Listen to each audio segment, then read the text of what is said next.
Happy Mother's Day Happy Mother's Day. to everyone, our mothers, our mother figures, those who have mothers, who have had mothers and mother figures in their lives. Today is very special, and we have flowers for everyone in celebration of Mother's Day. If you have not gotten your flower, your rose, your red rose, when you came into the auditorium, please on your way out, get your rose. Get your rose.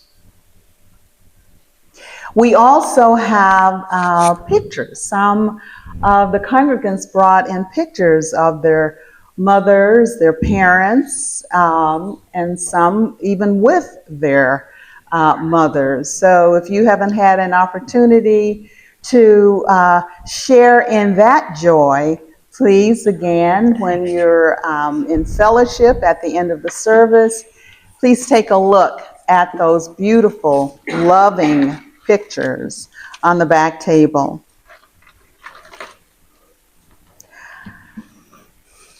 I initially wanted to begin our lesson today in a very contemplative mood. But Spirit said to me last night as I was rehearsing, maybe we should do something a little lighter. So rather than what I had initially planned as a contemplative poem, I will share with you a different poem to lighten our hearts, because sometimes Mother's Day can be a little melancholy when we have lost our mothers or mother figures. So this is the poem that I was led to share with you this morning as a beginning, as a start to our lesson. And the title of the poem is Nobody Knows But Mother by Mary Morrison. How many buttons are missing today?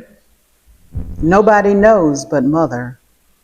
How many playthings are strewn in her way? Nobody knows but Mother.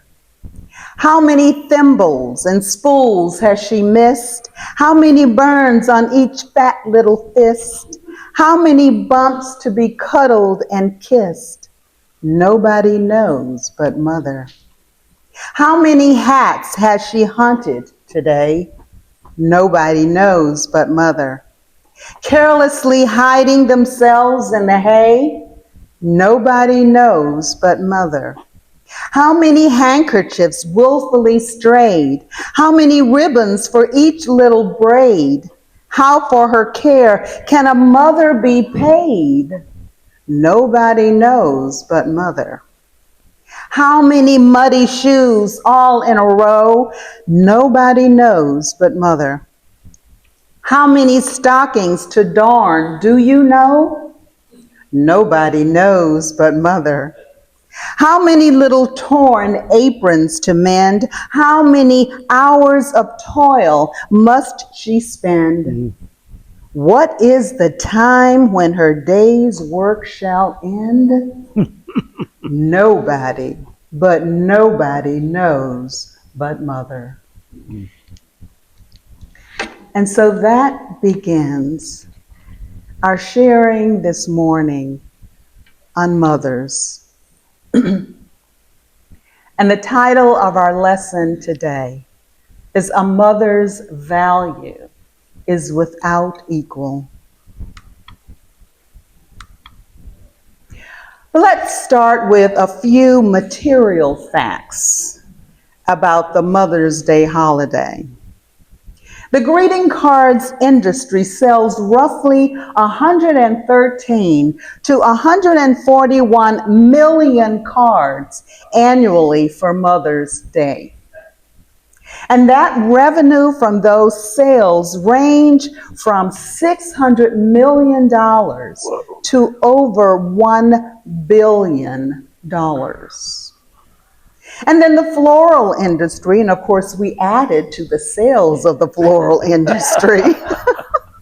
The floral industry is projected to have roughly $3.2 billion in sales this year for Mother's Day.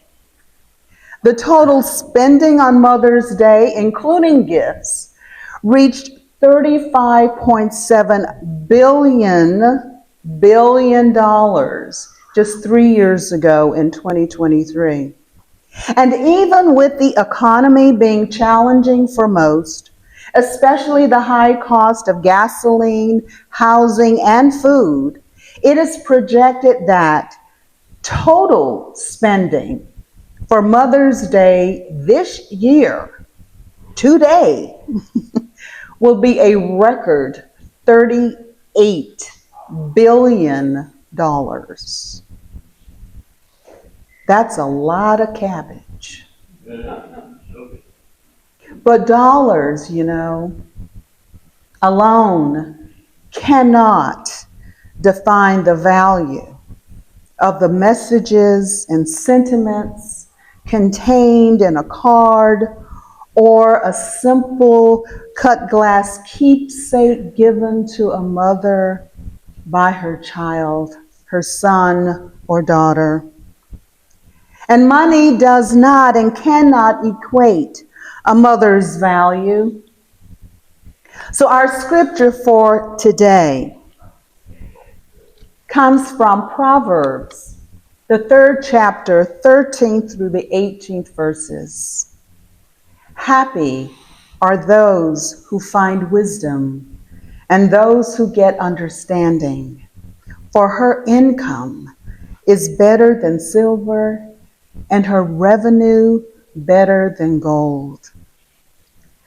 She is more precious than jewels, and nothing you desire can compare with her. Long life is in her right hand. In her left hand are riches and honor. Her ways are ways of pleasantness, and all her paths are peace. She is a tree of life to those who lay hold of her. Those who hold her fast are called happy. So our foundation for our lesson today comes from Scripture, Proverbs, 3rd chapter.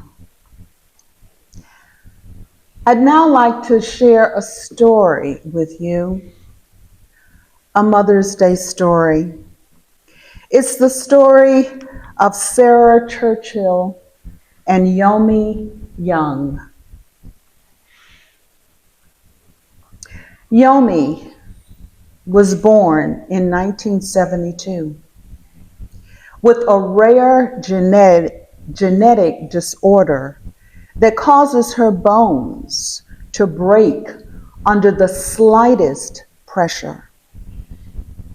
Doctors told Sarah, Yomi's mom, that Yomi might not survive.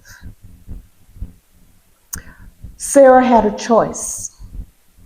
She could try to raise a child who might not survive, and if she did, would be a tremendous burden on their family. Or Sarah could leave the child at the hospital since she wouldn't live anyway. Well, 45 years later, their story was shared in an interview to be heard around the world. And in that interview, Yomi thanked her mom for never giving up on her. This is how the interview unfolded. Sarah speaks first. She says to Yomi, your skull was fractured, your arms, your ribs, your legs. And then they said that you would probably die during the night. So the best thing would be to leave you at the hospital. But there was no way that I was going to leave you there. They had a rocking chair, and I would sit there and hold you. And I remember our hearts touched each other. And I used to always say, we have one heart, you and I. And then Yomi said to her mother, so what was it like caring for me throughout the years? And Sarah said, well, I remember giving you a bath, and you turned your arm, and I heard it. Yomi said, the bone snap? Sarah said, yeah. And you were crying, and I was crying. And then Yomi said, I used to keep track of my fractures, but then they just got out of control. I would fall, or I remember one time, one of my sisters dropped an orange on me, and that broke something. I mean, you could look at me too hard and I would break.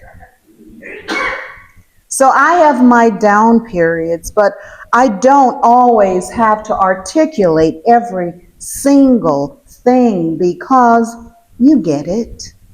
You understand. You know, one of my regrets is that I didn't have my own children, and I think one of the biggest desires for wanting to mother is to be able to carry on this legacy of love that you started with me. You tell me often that you believe I picked you. And Sarah said, I think children come as a gift to their parent. Yomi then said, I don't know if I've ever told you this, but I also feel like you picked me. If you had walked away and left me there when I was born, nobody would have looked askance. And Sarah said to Yomi, but I felt that you were part of me. So I knew that I made the right decision. And Yomi then said, and I've always admired you for that. And then Sarah said to her Yomi, it was my honor. Yeah.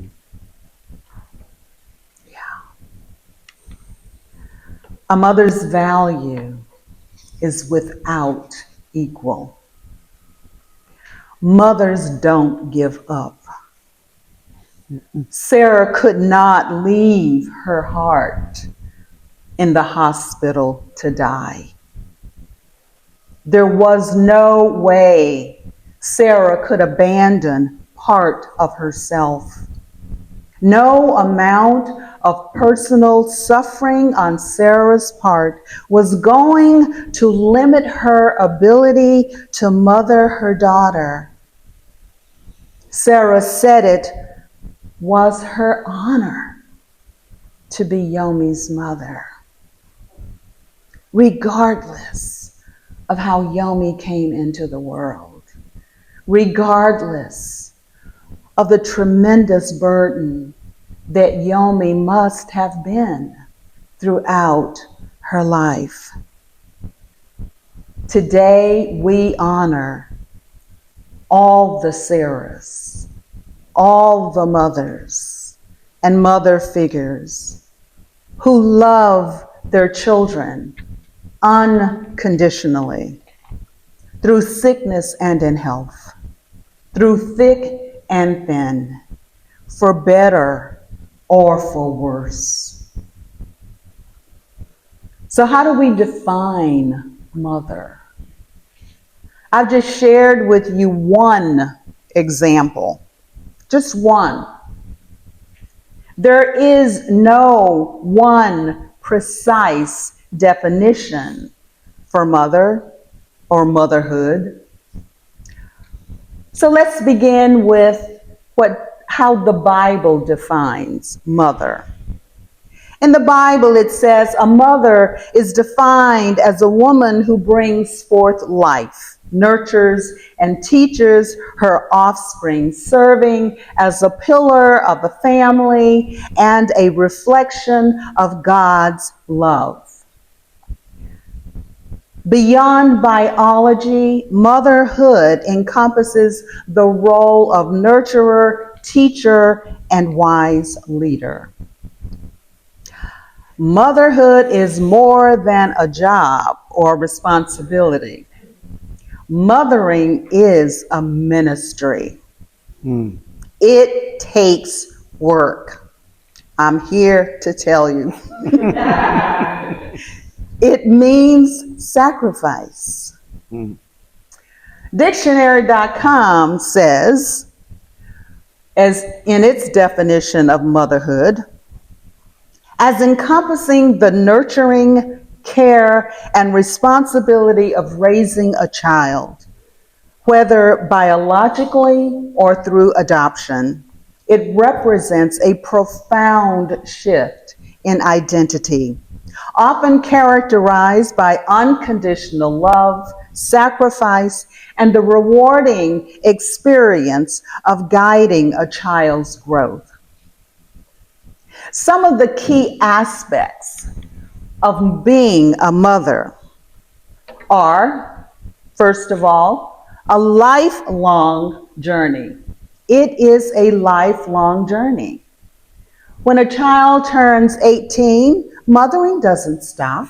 It is a permanent transition that changes a person's life forever, involving immense joy and significant responsibility. 2, unconditional love and nurturing. It involves forming a deep bond, a unique bond with a child, providing emotional support, care, and guidance. The third aspect of motherhood is sacrifice and responsibility. It often requires putting another person's needs before your own, including sacrificing time, personal wellness, and sometimes career goals. And the fourth aspect, although these are not all of the aspects of mothering, is that it requires resilience and patience. It entails navigating daily challenges, managing intense emotions, and finding patience in difficult situations.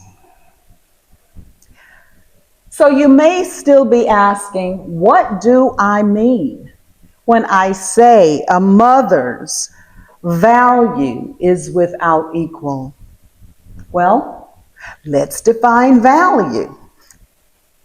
The Merriam-Webster Dictionary says value defines the worth, utility, or importance of an item, concept, or action, often representing a fair exchange in money or services. There is subjective value, which speaks to the personal worth or desirability of something. There is monetary value, which speaks to the market price or what someone is willing to pay. And there is intrinsic value, which speaks to the inherent worth of something for one's happiness, health, etc. So when something is valued, it means to consider it important, worthwhile, worthy of high esteem, and appreciation.